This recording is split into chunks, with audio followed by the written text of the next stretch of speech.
사도행전 27장 21절에서 44절까지 말씀을 살펴보도록 하겠습니다.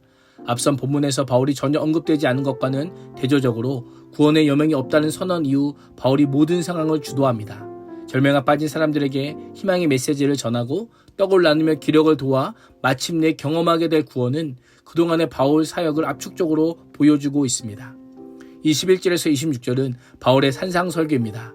하늘에 비춘 구름에 의해 완벽히 차단되어 여러 날 동안 해도 별도 보이지 않습니다. 거센 바람이 몰고 온 죽음의 그림자가 배를 감싸고 언제 죽음에 삼켜져도 전혀 이상하지 않았습니다. 심하게 출렁이는 배 위에서 열흘 넘도록 아무것도 먹지 못한 사람들의 기력은 이미 바닥이 나 있습니다. 그때 바울이 일어나 말문을 엽니다. 여러분은 내 말을 듣고 글에 대해서 출항하지 않았어야 했습니다. 그랬으면 이런 재난과 손실은 당하지 않았을 것입니다. 라고 합니다. 당한 일들이 자신의 말을 듣지 않은 결과임을 밝히며 우연히 일어난 사건이 아니라 필연적인 결과임을 상기시킵니다. 절망과 허기에 빠진 사람들에게 현재 전혀 도움이 되지 않는 지난 이야기를 들춰내는 이유가 무엇일까요? 그들을 책망하기 위함이 아닙니다. 그때는 내 말을 듣진 않았지만 앞으로 자신이 하나님을 힘입어 판단하는 일에 경청해 주기를 권하고 있는 겁니다. 바울은 두려움에 사로잡힌 사람들에게 내가 너희를 권하노니 이제는 안심하라. 너희 중 아무도 생명에는 아무런 손상이 없겠고 오직 백분이라는 희망의 메시지를 전합니다. 그레데 항구에서 한 예언을 부분적으로 수정하여 전에는 배의 손상과 생명의 상실을 경고했지만 이번에는 생명의 상실이 없을 것이라고 합니다. 이 말이 어떻게 들렸을까요? 대부분의 사람들이 믿기 어려웠을 것입니다. 바울은 이러한 상황에서 어떻게 확신에 찬 선언을 했을까요? 절망의 수렁에 빠진 사람들에게 막연한 희망을 주기 위함이 아닙니다.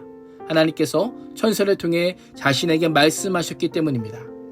바울은 내가 속한 바 곧 내가 섬기는 하나님의 사자가 어젯밤에 내 곁에 서서 말하되 라고 하면서 자신의 주인이시오 자신이 경배하시는 하나님의 보낸 사자의 분명한 계시를 받았다라고 합니다. 배에 타고 있는 대부분의 사람은 이방인입니다. 그리고 뱃사람들은 바다의 신이라 불리우는 포세이돈을 신봉했습니다. 바울은 배에 타고 있는 사람에게 이 사자가 자신이 속해 있고 지금도 섬기는 하나님의 사자라고 하며 자신과 하나님과의 관계를 계속해서 강조하고 말하고 있습니다.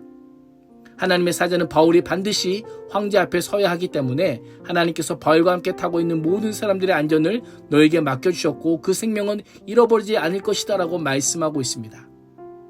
바울이 하나님께 속해 있다면 무리는 바울에게 속해 있습니다. 바울이 하나님께로부터 생명을 공급받듯 선원들은 바울에게서 생명을 공급받을 것임을 알려주고 있습니다. 누구에게 속했는지에 따라 죽을 수도 있고 생명과 평안을 얻을 수도 있음을 보여주고 있습니다. 바울은 무리에게 안심하라고 권면하며 나는 내게 말씀하신 그대로 되리라고 하나님을 믿노라라고 고백합니다. 이 고백에는 그러니 당신들도 내 말을 믿고 하나님을 믿으십시오라고 하는 의도가 깔려 있습니다. 마지막으로 바울은 우리가 반드시 망망대해에서 한섬에 밀려가 닿게 될 것이다 라고 선언합니다. 27절에서 44절은 풍랑에 부서진 배입니다. 미항을 떠난 지 2주 되던 밤에 여전히 강풍에 밀려 아드리아 바닥 한가운데를 밀려 다니고 있던 중 자정쯤이 되자 사공들이 먼저 배가 육지에 가까워지고 있음을 느낍니다. 해안에 부딪히는 파도 소리를 듣고 알았을 것입니다. 혹시 암초에 걸리지는 않을까 염려하여 고물에서 단 4개를 내리고 날이 새기를 고대합니다. 그런데 그때 사공들이 배를 버리고 달아나려고 닻을 내리는 척하더니 구명보트를 내려놓는 겁니다. 바울의 말을 불신하였던 겁니다. 이 장면을 봤던 바울은 즉시 백부장과 군인들에게 만일 이 사람들이 배에 그대로 남아있지 않으면 당신들은 무사할 수 없습니다라고 경고합니다. 그러자 군인들은 즉시 달려가 사공들이 올라타기 전에 거룻줄을 끊어버립니다.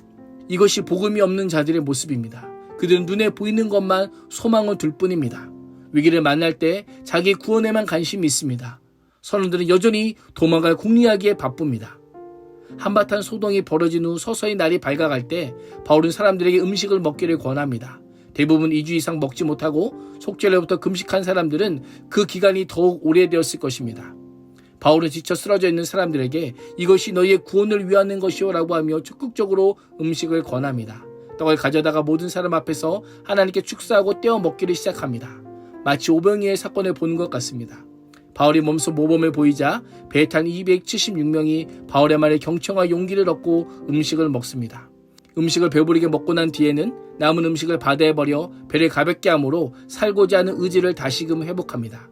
고팠던 배를 채우고 무거웠던 배는 비우며 죽음의 바다를 견디다 날이 밝자 어느 땅인지 알 수 없지만 모래밭이 있는 항만을 발견하게 됩니다. 모두가 환호성을 질렀을 겁니다.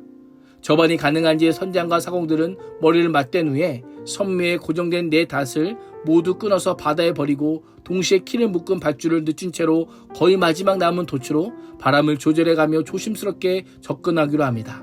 계획대로 잘 되는가 싶더니 두 물살이 합쳐지는 지점 아래 거대하게 형성된 모래톱에 선수가 박혀 꼼짝하지 않습니다. 설상가상으로 선미는 심한 물결에 깨지고 맙니다.